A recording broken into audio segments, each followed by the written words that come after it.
Et vous écoutez Culture Média. Philippe Vandel, vous recevez le patron des sports du groupe Canal. Il n'a pas quitté ce studio, Thomas Sénécal. Rebonjour, je vous salue. Pour les gens qui prendraient l'émission en cours de route, sache que ici c'est urbain comme émission. Vous êtes le patron des sports de Canal+, après avoir été directeur adjoint en charge des sports mécaniques. Vous avez longtemps été un des visages de la F1. Vous faisiez le tour des Grands Prix et ça fait 10 ans que Canal est en F1 avec des audiences qui ne cessent de progresser. On va en parler justement pour marquer cet anniversaire des 10 ans. Vous proposez un week-end spécial autour du Grand Prix de Monaco qui se tient ce week-end. On passe la bande-annonce et vous nous dites le programme ensuite.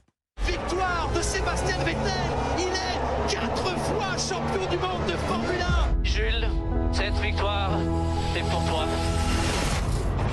Il y a un programme derrière. Oh là là, mon Dieu, incroyable, l'abandon d'Hamilton. C'est Nico Rosberg, champion du monde 2016. La dernière remontée, elle va être historique cette voiture. Et il va être historique ce pilote. Il n'y a que la Formule 1 pour écrire des scénarios pareils.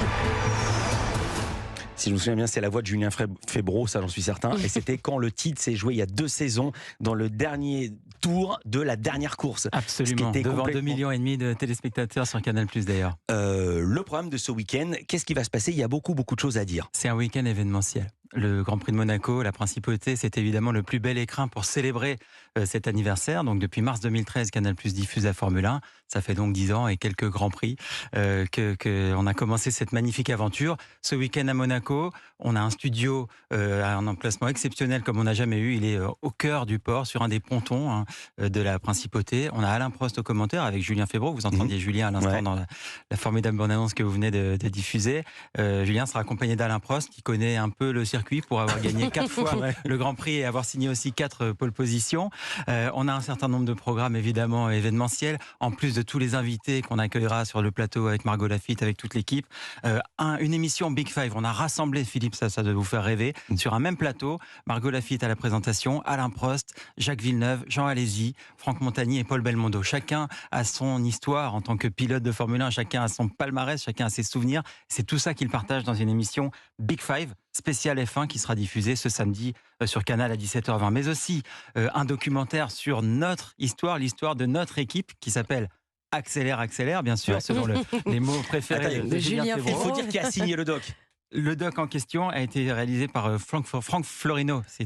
Et Yann Anthony Nogues aussi. Absolument. Et Yann Anthony Nogues, pourquoi j'en parle? Producteur. Parce que Anthony Nogues, c'est le nom d'un virage à Monaco. Et c'est le grand frère de Yann Le Anthony. gars porte le nom d'un virage. Absolument.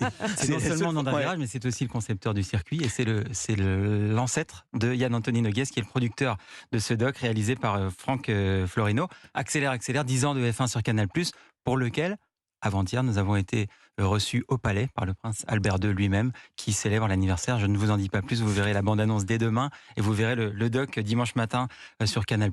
Et puis, nouvel épisode de notre série de documentaires sur l'équipe alpine. On est en inside avec cette équipe de France de Formule 1, ces voitures bleues, ces pilotes français, Ocon et Gasly. Bleu, blanc, vite, 2e épisode ce dimanche à 13h30, juste avant la grille. Le plateau, Alain Prost, des contenus exceptionnels et une célébration qui s'annonce vraiment géniale à Monaco. On est les audiences, elles sont très bonnes. La saison 2021 a été unique. Record absolu, 1,9 million, 2,4 millions à l'arrivée du dernier Grand Prix. Là, c'était pour le dernier Grand Prix, 1,9 million, mais la saison, c'était dingue. Vous pensiez ne jamais faire mieux. Et vous avez encore augmenté ce score avec la saison la dernière, 2022. 1,21 million de téléspectateurs en moyenne, plus 6%. Il y a une raison, ça s'explique, à part le travail des équipes qui sont formidables. Il y a un bel alignement de planètes, on en est ravis, on est fiers de ce travail. Et effectivement, depuis 10 ans d'immersion, d'être au plus près des personnages aussi de notre équipe, qui sont à la base des journalistes, des consultants, et qui sont devenus aussi des personnages, des acteurs. Et juste de la F1, Jacques Villeneuve, Franck Montagny, Julien Febvreau, Margot Lafitte, Laurent Dupin. Juste un mot, il y a un booster d'audience cette saison, vous l'avez dit, c'est Gasly et Ocon. Pour qui ne suit pas la F1, ce sont les 2 Français, ils sont dans l'écurie française. C'était pas arrivé depuis les années 50-60. Vous leur consacrez un feuilleton en immersion, ce qu'a inventé Netflix avec Drive to Survive, mais Netflix, ils diffusent tout à la fin de la saison. On ne voit pas les engueulades en cours de saison. Vous-même, comment vous faites? Je rappelle qu'au Grand Prix de Monaco, les 2 pilotes se sont tapés dans le dernier tour, ils ont tout perdu. Est-ce qu'on va voir ça au Grand Prix d'Australie? Est-ce qu'on va voir ça dans le numéro 2, l'épisode 2 de Bleu, Blanc, Vite. On collabore très bien avec l'équipe alpine pour ce doc. Il y a déjà eu un premier épisode où on avait toute la préparation de l'hiver. on voit tout ce qu'on peut voir au sein de Est-ce qu'on va voir Mais les engueulades, Thomas? Vous le saurez pas Vous le avant. saurez en Vous le regardant le saurez pas documentaire. avant. En tout cas, on avait prévu de tourner au Grand Prix d'Émilie-Romagne qui a été annulé pour les raisons que vous avez évoquées tout à l'heure. Et c'est vrai que c'était une grande partie du doc. On a rebondi, on est allé tourner d'autres contenus à Enstone en Angleterre avec la formidable collaboration de l'équipe alpine. Gros travail de Canal+ pour sécuriser les droits sportifs. Vous avez les droits de la F1 jusqu'en 2029, idem pour la MotoGP, la Ligue des Champions jusqu'en 2027, le Top 14 c'est du rugby jusqu'en 2027, la Première Ligue jusqu'en 2025. Vous avez tout sécurisé, sauf le contrat d'Isabelle Iturburu. C'est l'info mercato d'hier. Elle va quitter Canal pour TF1. Elle va reprendre les rênes du magazine 50 Minutes Inside à la place de Nico Saligas, mais surtout elle va prendre la tête du magazine de la Coupe du Monde de rugby. Vous l'avez laissé partir ou c'est TF1 qui a renchéri? Qu'est-ce qui s'est passé avec Isabelle, qui était quelqu'un qui était parfaitement intégré à Canal? Alors c'est un visage du service des sports effectivement qui nous quitte. C'était avant-hier l'information. Vous avez dit que c'était hier, Philippe. Je précise qu'on a appris cette info avant-hier. Isabelle, oui, mais nous on l'a donné hier matin. C'est un pur produit de... Moi ma vie, c'est le journal des médias de Rémi Jacob.